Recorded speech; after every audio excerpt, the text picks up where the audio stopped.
আমি এই হাতগুলোর নাম বলবো আর আপনারা এক দুই গইনা যাবেন। হ্যাঁ, ডাইন হাত কথা বলেন, ডাইন হাত, বাম হাত, দুনিয়া, আখেরাত, ছেলে মেয়ে বউ, সম্পদ। কথা হচ্ছে আবার আপনার করবেন। হ্যাঁ, সুর আওয়াজ করে করবেন। ডাইন হাত, বাম হাত, দুনিয়া, আখেরাত, ছেলে মেয়ে বউ, সম্পদ। কয়টা হচ্ছে? দিল ছিল কয় হাতে? এখন টান দিছে কয়টা লইয়া? খেলা কা আল্লাহ।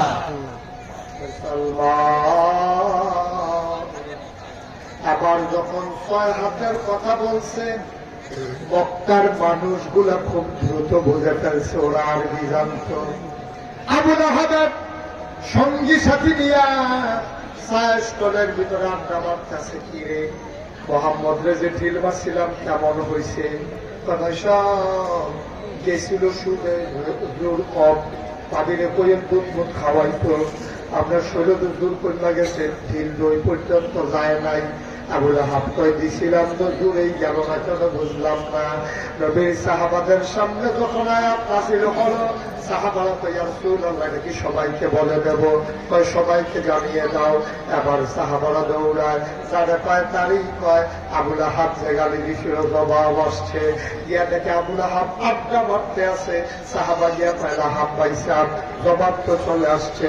কয় কি বলছে তোমাদের আল্লাহ? কয় তাব্বাত ইয়াদা আবি লাহাব ওয়া তাব। এই কথা যখন আবু লাহাব শুনছে উঠটা দিছে দৌড়। আবু লাহাব আরবি বুঝতো নাকি বুঝতো না? আবু জেহেল আবু লাহাব উঠে দিছে দৌড়। তো যখন নেতা দৌড় দিছে তখন কর্মীরা তো হুশ নাই। এখন কর্মীরা দৌড় দিয়ে গিয়ে ধরছে, ফেরা তো আপনি আমাদের নেতা না। আপনি যদি হেলিকপ্টার উঠতেলেন আমরা কি উপায়? আপনি হেলিকপ্টারে উঠলে আমাদের উপায়? আপনি আমরা পরীক্ষা দেখতে আছে, আপনি যে দৌড় দিতে আছে আপনাদের, আপনি চলে গেলে আমাদের উপায় কি? আবার আবু লাহাব দাঁড়াইছে। আবু লাহাবের সঙ্গী সাথীরা কয়, ভাইয়ারা আয়াত নাযিল হয়েছে আমার ব্যাপারে, আমি দৌড় দিতে থাকি, তোমরা দৌড় দিবা? আমি এনা প্রের খাইতে আছি, কি চাইতে আছে? আপনি কি মোহাম্মদের আল্লাহরে মানেন? কয় না। মোহাম্মদের আল্লাহরে মানেন না, মোহাম্মদের কথা বিশ্বাস করেন? কয় না। তো মোহাম্মদের আল্লাহরও মানেন না, মোহাম্মদের আল্লাহর কথা বিশ্বাসও করেন না। তো মোহাম্মদের আল্লাহ যা কইছে এটা নিয়ে আপনি ভয় পাইছেন কেন? আবু লাহাব চিৎকার করে কয়, ভাইয়ারা মোহাম্মদের আল্লাহও মানি না, মোহাম্মদের নবীও মানি না, মোহাম্মদের ইসলামও মানি না, মোহাম্মদের বিশ্বাসও করি না, কিন্তু খেয়াল করে দেখছি মোহাম্মদের আল্লাহ যা কয় তাই হয়। হয় নাকি হয় না? হয় নাকি হয় না? এখন নমুনা খারাপ, শুরুই মুখ কি দিয়া পয়সা পায় না, কথা মানে পায় না। তখন আবু লাহাব শুধু টেনশন করতেছে, শুরু জানি হয় কি দিয়া? আল্লাহকে শুরু করার তোর বউ এড়ে দিয়া ঘরে ঘরে যখন আগুন লাগে সংসার কি জিনিস? শুরু করাম তোমার বউ এড়ে দিয়া। আবু লাহাবের বউটা ছিল জঘন্য, জঘন্য না জঘন্য? সাংঘাতিক খারাপ মহিলা ছিল। এরকম খারাপ মহিলা বাংলাদেশে আছে নাকি না? নাই, ছিল, আছে, ছিল, আছে। আপনারা মতলব ওয়াজ করে কোনো মজা পাইলাম না, দাউদ কান্দি ওয়াজ করে মজা। আমি যখন কইছি এরকম খারাপ মানুষ আছে নাকি নাই, এক বুড়া বেলা ভাবিয়া কহিল আমরা বড়ই আছে। খুশি হলো তুমি গরু বেলা বার করছি, কিন্তু গরুটা বাঁচলাম পাইব তো তাই আমার আমরা মনে নিছে তাই। আর ওগুলো কইয়া দিয়ে মরেছে কি ব্যাগ পারলাম। এরকম অসভ্য আছে নাকি নাই? আছে না ছিল? ঠিক আছে, মারহাবা কানা রে, কানা মারহাবা। আবু লাহাবের বউটা ছিল খুব খারাপ মহিলা। এই যে উনি উঠছে কেন?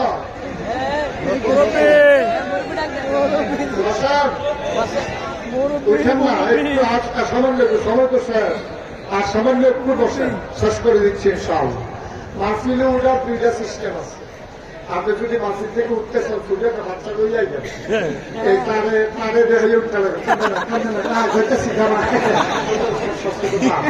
আর এই মোবাইল ধরে ধরে এমন ভাবে একটা ভাব করবেন জরুরি ফোন আছে বিদেশ, এই দুটাই পাও, এই দুইটাই পাও। আল্লাহ যেন মাফ করে সবাই কোনা হবে। আবু জাহেল আবুল আহাবের বউয়ের কথা মনে আছে তো? ভালো না খারাপ? জঘন্য না জঘন্য? সাংঘাতিক খারাপ। এই মহিলা জঘন্য, রাস্তার ভিতরে কাটা বিছাই রাখতো, সারা রাত অপেক্ষা করতো নবীর পায়ে কখন কাটা দিতে। এই মহিলা অপেক্ষা করতো নবীর দিকে, এই দরজা দিয়ে বেরিয়ে হলে কাটা যখন দিত নবী যখন উফ বলে চিৎকার করতো, খিলখিল করে চাচিয়ে হাসি দিয়া জানালা বন্ধ করতো, নবীর কলিজা ফেটে যেত। নাউজুবিল্লাহ বলবেন না?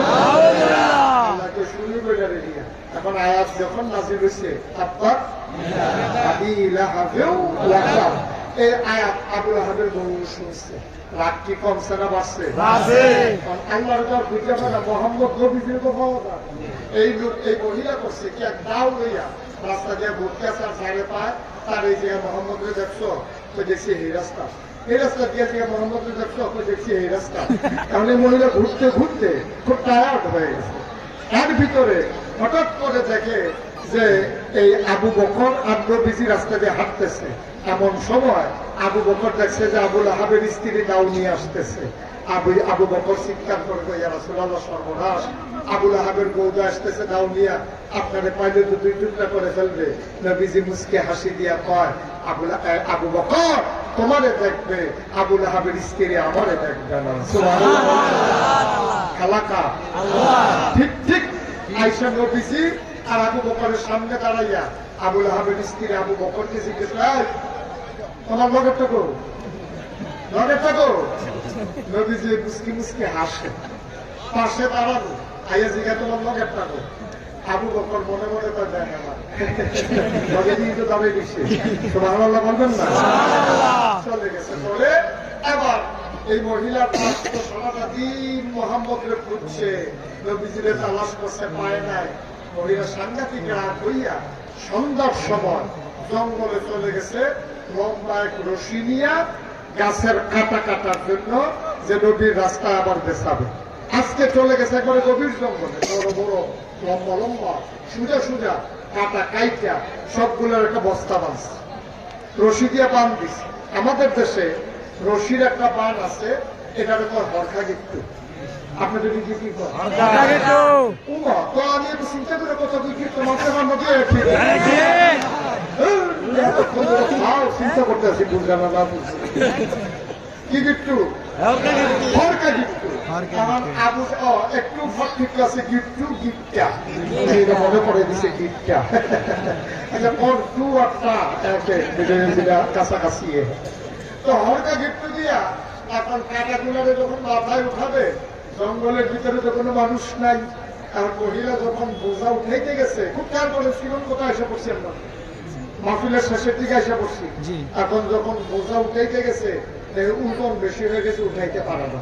আচ্ছা বর্তমানের মানুষ সচেতন আপনারা বলেন তো, যখন আমরা দেখবো যে কোনো মানুষ নাই ধরে উঠাই দেওয়ার মতো, বোঝাটা ভারী হয়ে গেছে, আমরা হলে কি করতাম? একটু কমাই দিতাম। Thank you. আমরা কি করতাম? কমাই করবো। ইয়া বেশি গো, কি বেশি? ইয়া বেশি। এই মহিলাকে ইয়া বেশি কমাই তো শয়তান ইয়া বুদ্ধি দিছে কমানোর দরকার নাই। এরকম কাটা আর খাও না না খাও দরকার আছে, এটা নেওয়ার দরকার আছে। এবার আসেন আসল কথা। এই যে এটা একটা পানির বোতল, এটা মনে করেন একটা, এটা একটা পাথর। খেয়াল করেন সবাই, দেখা যাচ্ছে এখানে এই পানির বোতলটা একটা পাথর, এই চায়ের কাপটা একটা পাথর, মাঝে একটু ফাঁকা জায়গা আছে নাকি নাই? আবুল আহাবের স্ত্রী মাঝের ফাঁকা জায়গায় দাঁড়াইছে, দাঁড়াই ওসব পাহাড়টার উপরে লাকড়ির বোঝাটা কাটার বোঝাটা উঠাইছে। মহিলার চিন্তা হলো মাথাটা নোয়াইয়া কোনো মতে যদি মাথায় নিতে পারি, ধৈর্য দাঁড়াইতে পারলে বাড়িতে চলে যেতে পারবো, কোনো টেনশন নেই। খেলা তো আল্লাহ। এখন সামনের পাথরে উঠাইছে বোঝা, মাঝের জায়গায় দাঁড়াইছে আবুল আহাবের স্ত্রী, পিছনে আরেকটা কি মাশাআল্লাহ ফাইন। এখন আবুল আহাবের স্ত্রী মাথা নোয়াইয়া যখন ওই সামনের পাথর থেকে হাত দিয়ে গোড়ানি দিচ্ছে মাথায় তোলার জন্য, গৈরানি বুঝে একটু জুড়ে পড়ছে। এই গৈরানির জুড়ে ঠেলা মাথায় না পড়িয়া ওই পাথর চলে গেছে, ওই বোঝা চলে গেছে পিছনের পাথরের পিছন দিয়া। আর কোন ফেরেস্তায় বুঝে হরখার সে গুলরা এই হরকা দিলে একটা গিট্টু বাড়ে নাকি বাড়ে না? এই গুলটা বোধহয় ফেরেস্তায় কেটে রাখছে, এই গুল লাগছে বলা। এখন বোঝা পড়ছে পাথরের এই পাশে, গুলটা রেখে দিচ্ছে গোলা, সামনের পাথরে ফাও আটকাই গেছে, পেছনের পাথরে কবর আটকাই গেছে। দুই তিনটা আওয়াজ করে তাই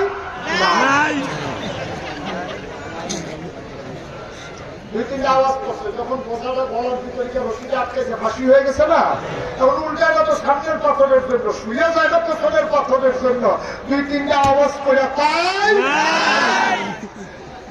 খেলা কা কথা না, খেলা কা খেলা আল্লাহ। আল্লাহর খেলা দেখছেন? নবীর আগে নাই, নবীর কোন সাহাবা যায় নাই। সেই জায়গায় যদি কোনো মুসলমান থাকতো তাহলে মুসলমানকে ওরা কচু কাটা করতো। আল্লাহ বলছে তোমাদেরকে দোষী করাবো না, আমার ফায়সালা আমি নিয়ে নেব, আমার খেলা আমি খেলে দেব, তোমাদের চিন্তার দরকার নাই। চিৎকার দিয়ে যখন দেখছে যে ভাই সন্ধ্যার পরে আবুল আহাব যখন ঘরে গেছে, ঘরে গিয়ে দেখি স্ত্রী নাই, ঘরে গিয়ে থেকে কি নাই, ঘরে গিয়ে থেকে বউ নাই, স্ত্রী নাই, পড়ে গেছে পেরেশানিতে। সাড়ে পাঁচ তারই জিগায় ভাই তোরা ভাবিরে দেখছ? তোমরা ভাবি গেল কই দেখো না কেউ? একজনে তো একটু আগে দেখছি দাও লইয়া রশি লইয়া জঙ্গলের ভিতরে গেছে, গিয়া সেরা না রশিটা কি গিফট দিছে? এলাকায় ওয়াজ করে সুবিধা হইল আপনারা হরকা গিফট চিন্তা লাগছেন। আমি কক্সবাজার মাহফিল গিয়া ওই হরকা গিফট চাইয়া দিচ্ছি। আমি তো ভাই এমনি যে উল্টাইয়া দেয় একটু যে ফুলের মতো বারো এইটা বুঝাইতে আমি ভাবতেছি না। মাসের সভাপতি হলো ফাজেল মাদ্রাসার প্রিন্সিপাল, ওনারে বললাম ভাই হরকা কিন্তু কারে কয়, আমি তো বুঝাইতাম পারতাছি না, আমার কথা তো তারা বুঝে না, আপনি একটু তারা বুঝাইয়া কন। এবার আমার দিকে হাসি দিয়া চাইয়া কয় আমি বুঝতে না তাহলে আমি কি বুঝছি? আমি কিতা করতাম সব আগে থেকে হরকা করতে আসতাম, আমি এই হরকাটা এই করতাম, কারণ জিনিসটা কিতা বুঝছি না। আবার চিন্তা করছি কক্সবাজার যাইতে ব্যাগের ভিতরে করে রশি লইয়া যাবো, হরকা কারে করে চিনে গিয়া যায়। আর আবুল আহাবের বউ আছে না গেছে? আবুল আহাবের বুঝতে আছে বউ কই বউ কই, বুঝতে বুঝতে একজনের কইছে জঙ্গলের দিকে গেছে। এই হাসে পাতি লাগবে কুম্বাপাতি জ্বালাইয়া জঙ্গলের ভিতরে গিয়ে দেখে গলার ভিতরে ফাঁসি পড়ে আছে, জিপ্পা বের হয়ে আছে। তাই আবুল আহাবের স্ত্রী যখন মারা গেছে, আবুল আহাবের কাছে এসে লোকজন বলতেছে ভাইরে পাওয়া গেছে। ওই জঙ্গলের ভিতরে লাঠির ফাঁসি লেগে মারা গেছে। আবুল আহাবের চিনলেন যে আপনার লাঠিটাকে কিছু না রে, তাপবাতি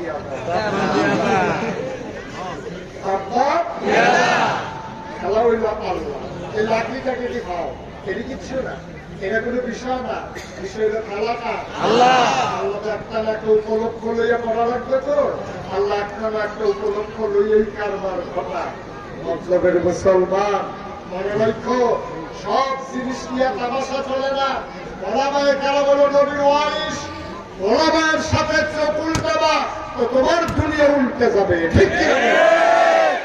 যুদ্ধের ভিতরে একদল বাহিনী হেরে গেছে, যুদ্ধের ভিতরে হাইরা গেছে, তো রাজমশাই সেনাপতিকে ডাকে চলে আসো, আমরা হারলাম কেন? আমার কি সৈন্য কম আছে? আমার কি র্যাব গোয়েন্দা কম আছে? আমার পুলিশ কম আছে? আমার দলীয় ক্যাডাররা নাই? ওরা থাকতে আমি হারলাম কেমনে? তো পুলিশ অফিসারে কইতে আছে স্যার গুলি তো করি, গুলি করি একটা সেটার উপরে পড়ে এগিয়ে পড়ে, আবার আর একটা দাঁড়ায়, দৌড় দেয় না। সুবহানাল্লাহ বলবেন? বানানো গল্প না বাংলার ইতিহাস। এখন রাজমশাই হাসছে, কথা মনে আছে তো নাকি? সেনাপতির জিজ্ঞেস আমরা হারলাম কেন? সেনাপতি বলতেছে রাজমশাই 101টা কারণে আমরা হেরে গেছি। কয়টা কারণে? 101টা। কথা পাই 101টা কারণে আমরা হেরে গেছি। রাজমশাই বলতেছে 1 নম্বর কারণ, 1 নম্বর কারণ হইল আমরা কাফের সৈন্যদেরকে ঘেরাও করে এসেছিলাম, শত্রুদেরকে ঘেরাও করে এসেছিলাম। আমরা গুলি করতে যাব, এমন সময় দেখি আমাদের বারুদগুলো সব পানিতে ভিজে গেছে। রাজমশাই তো একশো একটা কারণের আর দরকার নেই, গুল্লি যখন পানিতে নিচে গেছে আর শীতলের সম্ভাবনা নেই, সুতরাং একটাই সোজা, বাকি 100 আর লাগবে না। আমার ভাইয়েরা জানতে চায় 17 বছর দুর্দান্ত দলের সাথে দাপটের সাথে ক্ষমতা চালানোর পরে তারা হেরে গেল। আমি বলে 101টা কারণ আছে, এর ভিতরে 1 নম্বর কারণ হলো এই বাংলাদেশের আলেম ওলামাকে তারা অধপতন ঘটিয়েছে। এই আলেম ওলামাকে ধ্বংস করার কারণে আর কোন কারণের দরকার নাই।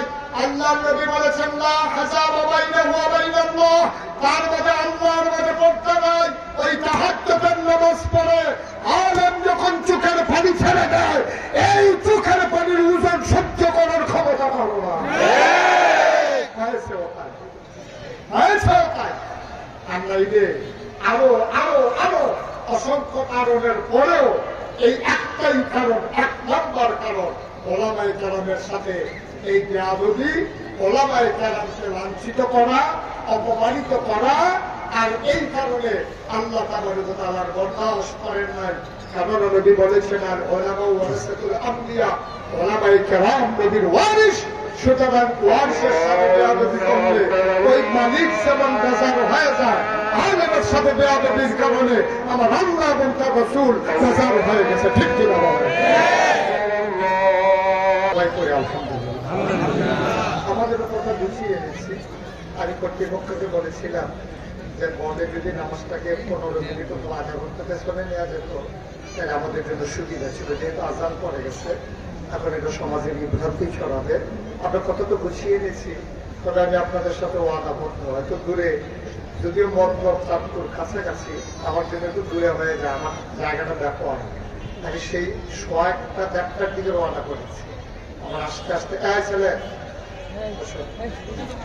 আমার একটু দেরি হয়ে গেছে। রাস্তার দিকে প্রচন্ড ওই রাস্তাটাতে মাঝে মাঝে নারায়ণপুর, তারপরে মায়ের বাজার, ওইগুলোতে প্রচন্ড জ্যাম করে, তো ওখানে আমার সব একটু ঠিক হয়ে গেছে। আমি আবার একটু বলতে পারি আমি আবার আসবো ইনশাআল্লাহ। তাই যে কইলাম আপনারা যদি কোন দাওয়াত দিলে আমরা তো খাইছি জবা, যদি দাওয়াত দেন আর কি ইনশাআল্লাহ আমি আবার আসবো, যত দূরেই হোক। আমি চেষ্টা করবো সময় নিয়ে কথা বলার জন্য। আমি তো সাধারণত 1.5-2 ঘন্টা আলোচনা করি, এর কমে আমার পোষায় না। মানুষকে একটা জিনিস বুঝাইতে গেলে একটু সময় নিয়ে, এটা তো আর আমার প্রফেশন না। আমি চেষ্টা করি উম্মাকে একটু জাগিয়ে নেওয়ার জন্য। তা আমি আল্লাহ তাআলা আমাদের সবাইকে কবুল করুন। আপনারা যারা গিয়েছিলেন, কয়েকজন গিয়েছিলেন আমাকে দাওয়াত দেওয়ার জন্য। কে কে গেছিল এখানে আছে? দাদা, আমার বড় ভাই আছে, আমার চাচারা আছে, আমার আব্বা ইন্তেকাল করেছে, কিন্তু আমার বড় ভাই আছে, চাচারা আছে, সবাই থেকে আমি তো পীর সাহেব হবো, আমি তো পীর সাহেব হতে চাই না। কেন হতে চাও না? আমি বললাম বাংলাদেশে আমি পীর সাহেব দেখতে দেখতে অতিষ্ঠ। আমি দেখেছি সুস্থ সবল মানুষ কোনো কাজকর্ম করে না, মুড়িদের বাড়িতে এই মুড়িদের 5 দিন, এই মুড়িদের 5 দিন, খানকার ভিতরে 10 দিন, এই বইয়া বইয়া খায়। ওটু চালাই কিন্তু ডেলি 5 টাকা, ঠিক কিনা? পীর সাহেব বলে কি ওটু চালান নিষেধ? নিষেধ? পীর সাহেব বলে সিএনজি চালানো যাবে না? নবীজি 1000 বছর আগে একটা দিন লাগলে কাজ না করে খান। খন্দকের যুদ্ধে বড় পাথর পড়ে গেছে, খাল খনন করতে যাবে, বড় পাথর পড়ে গেছে খালের ভিতরে, এখন কেউ উঠাইতে পারে না। নবীজি বলছে সবাই সরো, আমাকে দাও। নবীজি গিয়ে পাথরে ধরে টান মারলেন, কোমরের ভিতরে টুন করে আওয়াজ হলো। আপনাদের আয়েশা রাদিয়াল্লাহু তাআলা আনহা শেষ বয়সে বললেন, ইয়া রাসূলুল্লাহ, আপনার মাত্র 62-63 বছর বয়স হয়েছে, আপনি কি বুড়া হয়ে গেছেন? আপনি এভাবে বাঁকা করে হাঁটেন কেন? নবীজি চোখের পানি ছেড়ে দিয়েছে। আয়েশা, ওই খন্দকের যুদ্ধের সময় আমি পাথর ধরে টান মারছিলাম, সেই দিন রোগের ভিতরে টান পড়ছিল, ওই দিন যে বাঁকা হয়েছিলাম আর সোজা হইতে পারি নাই। এই নবী তোমার আমার নবী, আর নবীর ওয়ারিস পীর মাসাক বৈশা বৈশা খাবে খানকার ভিতরে, মনে হয়েছিল 5-6 জন বইয়ে বেশি আসলে খাইতে খাইতে এমন শৈল বানাইছে, এটা কি 1টা না 5টা বুঝে যায়। কি কারবার ভাই? একটা লোক বসে বসে খাবে, হাত আছে, নাক আছে, পা আছে, মুখ আছে, চোখ আছে, আপনি যে কোনো একটা কাজ করেন, আপনি কৃষি কাজ করেন, আপনি দোকানদারি করেন, আপনি ব্যবসা করেন, আপনি অটো চালান, আপনি রিক্সা চালান, না কিচ্ছু করবে না, শুধু বৈশা বৈশা খাবে।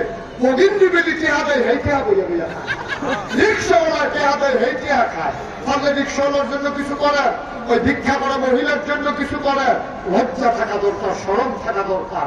আমি সেই থেকে বলেছিলাম, দাদা আমি পিসাব হতে চাই না, আমি নম্বর করে খাওয়াই না মানুষ, কাম লাগলে মালিকেরটা খায়, পিসাবের দরকার নাই। আমি করেছিও তাই। আমার দাদা যখন বললেন না তোমাকেই দেওয়া হবে, তখন আমি বললাম আমাকে একটু জমিন দেওয়া লাগবে। আমার দাদা আমার একটু জমিন দিছে, আমি এরপরে জমিন কিনা শুরু করলাম। যারা গিয়েছে তারা দেখেছে আমার এখানে এখন মসজিদ মাদ্রাসা কমপ্লেক্স হচ্ছে 18 একর, 1800 কত শত,